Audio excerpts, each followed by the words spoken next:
Сайн байцгаана уу эрхэм сонсогчдоо. Та бүхэндээ энэ өдрийн мэндийг хүргье. Эмзэгэн подкастын маань 2025 оны анхны дугаараараа уулзаж байгаадаа маш их баяртай байна. Тэгэд энэ подкастаараа бидний хүн бүрт төрөлхийн байдаг шин чанар болох сониуч зангийн талаар ярилцах гэж байна. Тэр дундаа бүр сониуч зан сурч хөгжөхөд нөлөөлөх нь гэх сэдвийн хүрээнд подкастаа явуулах болно. Өнөөдөр яг одоо намайг сонсож байгаа хэн бүхнийг миний бие шидэд тохиураараа төсөөлөлд автуулах гэж байна шүү. Тэгэхээр бидний дотор оршиж байдаг хүүхдийг тэр хүүхдийн сониуч занг яг сэрээвэл бибиди бабди бүү гэж байгаа сэрээвэл өдөр тутмын амьдралаас ямар их зүйлсийг сурч чадах байсан бэ гэж таныг төсөөлөд үзээрэй.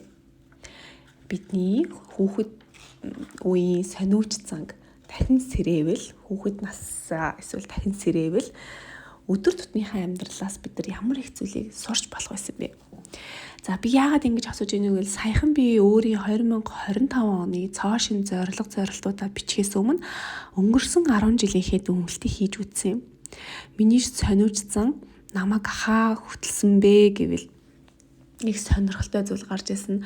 Дөнгөж одоо 2015 он Хятад хэл соёл судлаар сурч төгсөөд тэм шинэхэн няраагаад тэврээд нялх биетэй гэртээ суудаг ээж хүн байсан байна 2015 он гэхэд. За тэгээд өнөөдрийн сэтгэл зүйч, подкаст хөтлөгч, өөрийн баг хамт олонтой, өнөр өтгөн гэр бүлтэй нөгөө талаар сэтгэл зүйн шинжилгээ ухаанд бүр юм дууралсан ийм нэгэн бие хүнийг миний сониуч зан цогцлоосон байгаа юм. Тэгэхээр энэгээр би юу гэж хэлэх гээд байна гэхээр өнөөдрийн бие хүнийг цогцлоохоос өмнө миний сониуч зан намайг зүгээр нэг хятад хэл судлаач тий нялх биетэйг дөнгөж төрсэн ээж хүнээс шууд сэтгэл зүйч болох чаагүй. Эндээс яг миний сониуч зан намайг маш олон зүйлийг хийж хүрэхэд хөтөлсөн байгаа. Тэр дундаа гар урлын өрхийн бизнес эрхлэгч, хятад хэлний баг, шуваараа хятад хэлний баг шийжсэн, SMM буюу social media marketer, дээрс нь moms career гэдэг юм ээжүүдэд зориулсан төслийн санаачлагч, хүний нөөцийн менежер, харилцагчийн менежер, assessment manager гэд ингээд маш олон төрлийн ажлуудыг ингээд хийж үзэж юм ингээд цаашаа судлахад, суралцахад айгүйх нөлөөлсөн байгаа. Энэ бүхний хийсэн төгсгөлд нь яг коучинг гэдэг зүйлтэй танилцаад бүр яг сэтгэл зүйн шинжилгээ ухаан руу орох хэрэгтэй юм байна гэж ойлгоод ингээд коучингоос сэтгэл зүй рүү бүр ингээд тэр чигтээ орсон. Гэхдээ энэ ингээд айгүй мэрэгжлийн хувьд ч нүү айгүй олон төрлийн юм хийсэн юм шиг сонсогдож байгаа хэдий ч энэ бүхнийг хийхэд ганцхан асуудал ердөөсөө бүхнийг яг нөлөөлсөн байна. Тэр нь юу гэхээр би яг юу чадах юм бэ? Би юу чадахгүй юм бэ? Яагаад надад ийм сонирхол хобби байдаг юм бэ?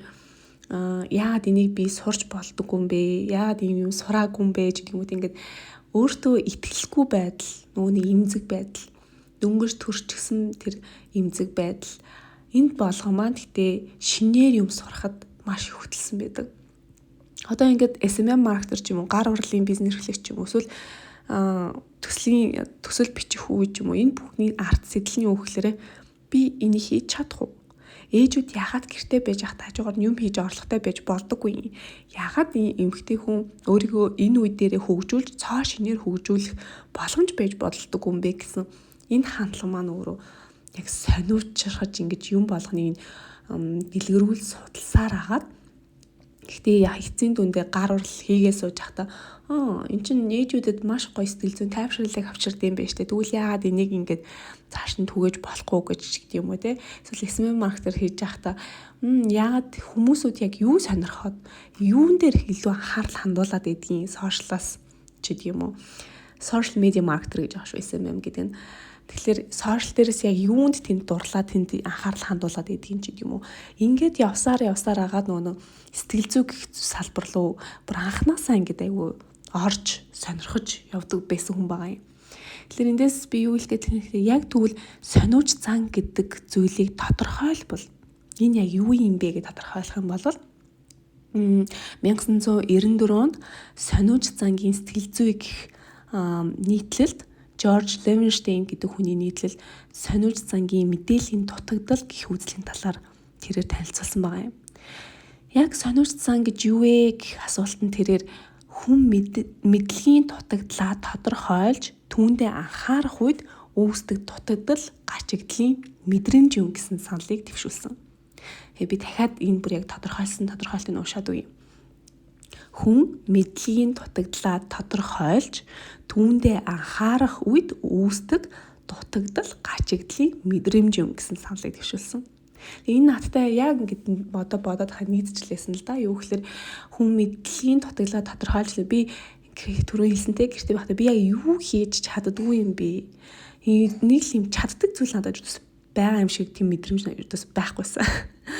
Юу ч хийж чадахгүй юм шиг л мэдрэмжийг аваад байсан гэсэн. Тэгээд яг тэрэндээ анхаарад тэгвэл би юу хийж чадах зүйлээ оролдож үзэн тэ. Хятад хэлээрээ багшилж нэг үзэж байгаа цоо шин зүйлийг нэг хийх гэж оролдож үзэж байгаа гэх мэтлэн юм.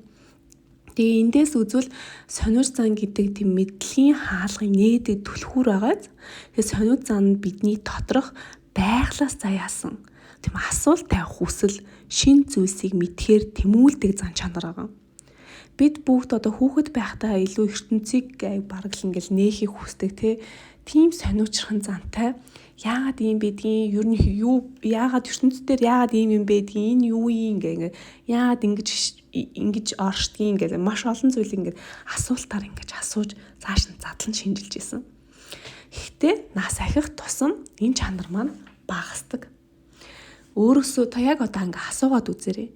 Та хизээ хинээс ямар асуултыг бүр сониучилж мэдэхгүй зүйлээ хин нэгнээс ингэж асуусан бэ? Яг хизээ бүр огт өөрийнхөө мэдэхгүй зүйлийг хин нэгнээс асуусан бэ? Тэгэд яг энэ дээр болохоор судлаачид хийсэн судалгаагаар бол насанд хүрсэн хүмүүсийн яагаад юм сониуч байхаа болчихсон бэ гэд ингээд судлаад үзэхэд насанд хүрсэн хүмүүс тийм хариулт олохын оронд хин нэгнээс сонирхоод асуугаад хариулт олохын оронд алдаанаас зайлсхийх хийлээд үздэг. Гэхдээ сониуч зангаа хөгжүүлсэн хүмүүс илүү бүтээлч байдаг гэдгийг нотлогдсон байдаг. Аристотель хүртэл ингэ хэлсэн байдаг шүү дээ. Мэдлэг бол сониуч зангийн үр дүн гэж хэлсэн байдаг.